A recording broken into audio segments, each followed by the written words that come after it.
Μετά τη δημιουργία του Παγκόσμιου Κεντρικού Στρατού υπό τον ΙΝΙΟ, τότε με τη βοήθεια και τις οδηγίες των Ηνωμένων Εθνών, οι κυβερνήσεις κατασκευάζουν μια κατοικία €1.000.000. Η καθεμία περιέχει 1.000 καταλύματα. Όλα τα κέντρα με ηλιακές κουζίνες, κέντρα υγείας και εκπαιδευτικά ιδρύματα έρευνας.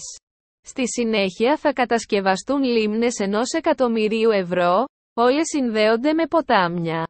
Χωρίς περιαγωγή όλοι μπορούν να βρουν τη δουλειά και τις βασικές μας ανάγκες από εκεί και πέρα.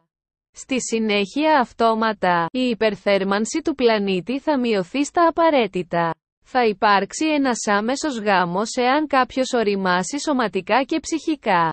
Κάθε άτομο έχει τις βασικές του ανάγκες μέχρι το τέλος της ζωής του. Σκεφτείτε θετικά και εγγραφείτε στον δωρεάν ιστότοπο www.oneworldoneustarrak.com. Σας ευχαριστώ.